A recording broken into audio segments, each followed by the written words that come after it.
Hi guys, and welcome back to Blackpack Homestead. Let me go get Chris and let's get this show started. Good morning, chickens. How are you? My ladies and my gentleman. Give us a crowbar. Come on, buddy. You can do it. On cue, as always. Such a good birdie. Two of them are broody. We'll look at them in a minute. Right? Yeah. And we have baby chicks in the brooder. Chicks, elderberries starting to bloom. Yep. Alright, let's go get this done now that we've patched the fence so the dog can't get out.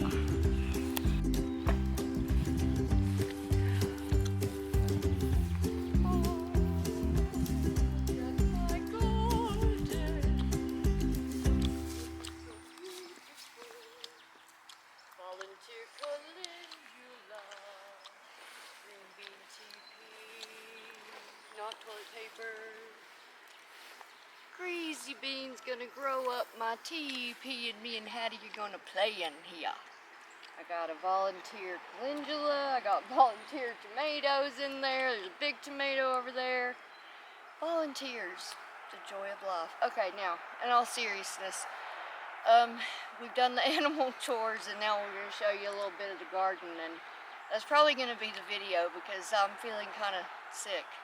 So, yeah. So, let's see what we got planting. Obviously, I have these beans on this TP frame. Some of them came up, some of them did not. So, I'll probably poke some more in the ground at some point. Over here, we have what will hopefully survive to be a honey nut squash, a winter squash. And another winter squash behind it, a honey nut. Here is non-sprouted squashes. Non-sprouted squashes. And radishes! Ooh, look. Look at these French breakfast radishes. I do believe they're harvestable. Getting there. Don't pull it out. That is harvestable. Should have waited a day or two. No, that is how big you want them. That's how big you want them. That's how big they're supposed to be. Oh, isn't that beautiful? We've never actually pulled up a radish. They usually bolt too quick.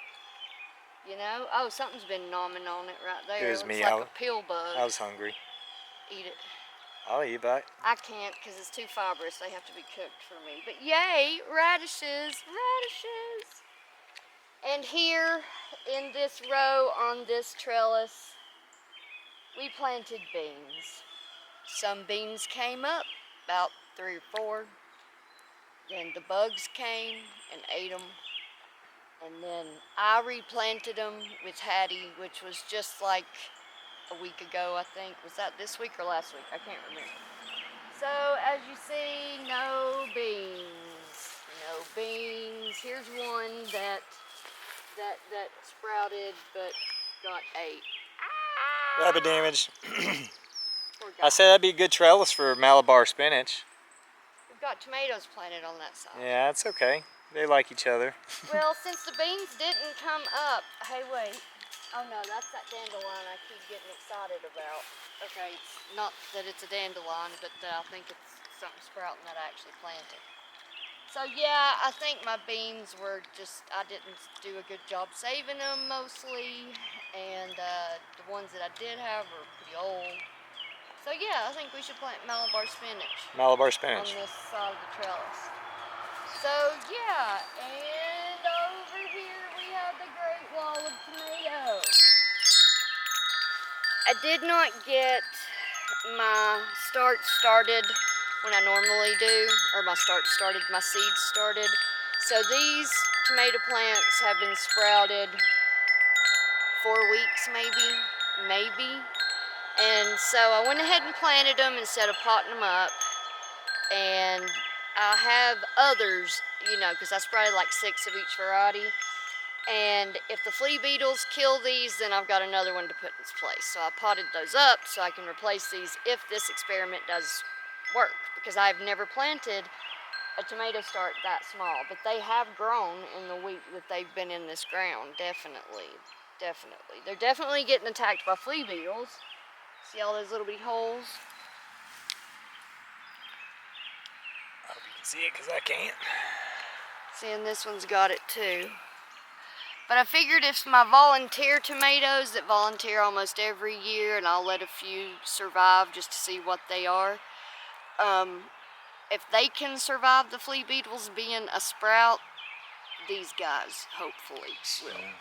And these are the paste tomatoes and cherry tomatoes on this trellis. This is ox hearts and, wait a minute, are we missing one? No, it's right there. It's just about ate to death. See? Right there is one that's probably going to get replaced. That's what I'm afraid of. So these three Nature's brutal. are ox hearts. Those three are Amish paste. And then from these two are a Chadwick cherry, and those two are a black cherry tomato. And these were starts. That's why they're so much bigger. I bought these as starts at our local nursery, Renz Creek Valley. Whoa, good shop. If you're local, check them out. And on this trellis, which was our bean trellis last year, we left the roots of the beans in the ground, so it should be some nice nitrogen-rich, well-fed soil for the tomatoes to suck all the energy out. And these two right here are Mr. Stripey's, my favorite tomato. My daddy bought me these starts. I did start some as I prune the tomato. See how the main stalk and the branch, and it's coming up right there in the little crook of the stalk. That's a sucker, and you just break it off when it's that small. And I've got leaves on the ground, so I'm gonna go ahead and break these off, because I didn't do this originally because it was gonna shock because I just planted it. But usually I like to take off all the bottom leaves, like that. There you go, and that's how I like to prune a tomato, up to one main stalk. Yeah, that's how I like to do it. That's how my daddy did it. So yeah, these are Mr. Stripey's. Whoops, dropped my radish. Those are Mr. Stripey's. This is a mortgage lifter, or no, beefsteak. 3 beefsteaks, which I've never grown a beefsteak. Never. And then you have 3 mortgage lifters, and then 3 Cherokee purples. And somewhere in there could be a Dr. Watchie's, because I kind of forgot which row I was putting the cherry tomatoes in and which row I was putting the yellow tomatoes in when I was starting the seeds. So those cherries could be Dr. Watchie's, or these Dr. Watchie's could be cherries. It happens to me every year. On some level, there's always a mystery to my tomato plants. So that is the tomatoes, the non-existent beans, the squash, the radishes, the existent beans. And look at this great narrowleaf plantain that has sprouted up in our garden. I wanted to propagate this on purpose. I have transplanted it. The only thing I've not done is collect seeds and try to sprout it. But I'm here to tell you, I only want to keep like 4 of them, and it's just like, now. But aren't they beautiful? They look like ornamental plants instead of weeds, because they're not weeds. They're medicinal herbs and food. Yeah. Who has wild edibles growing in their garden? Me. And you. And then this was our lettuce bed. Not so great. That we started. It was a little chunky in the early spring, and you can see a very few. The soil was kind of moist. Yeah, it was kind of muddy, and I think a lot of the seeds just like got smothered or whatever. Oh Lord, I'm stepping on the plantain. I could step on that. I want to keep these. You know what really did good this year is our perennials. Yeah. Our garden perennials. Yeah, like our See, we consider this the perennial garden, but in truth, we put everything down here. Well, we don't have another garden space yet, but we hope to. Here we have our spring cabbages. A lot of them got eaten by slugs. The Chinese cabbages up there at the bolted kale, they've bolted. But this cabbage is not bolted yet, and it's got, oh Lord, it's got the same problem. It's got the bug. It's got the mealy bugs. It's got the, no, what is this, some kind of aphid? Mites. Mites, that's what it is. Dang it. Well, neem oil. Yeah, we need the neem oil. We need to hit them up this year. Yeah, this one's got a ton in it Yeah, too. they know when they're weak. Yeah, But look at this, guys. Check this out. Our blueberries. Blueberries. Some of them are just really. They're jamming. They're going this year. like crazy. Last year we lost some of them this year to that late freeze we had, but not like we did last year. Last year we pretty much. I think the birds are getting them too. Oh, the birds definitely. Yeah. But look at this sea of kale back here. All you see is kale bean. It's not sea kale. It's just a sea of kale. There you go. Sea kale is actually perennial. Yep. But see now that are they on this one? Because this is the best looking one. Probably not. Nope, this one's healthy. It's making a nice little head. Oh, and a volunteer sunflower. Volunteer sunflower. Yeah. Yay, volunteer sunflower. We had a forest of them last year. A forest. The garden changes from year to year. It doesn't always look the same. Turn around and show the asparagus. You know what that is. Look at that. Asparagus, guys. And Our perennials are just really jamming. And we planted more. And we just planted this year and it came up. And we have more up there. Some more behind me. Some more behind the sea of kale. And yeah, I mean, the perennials have really done well this year.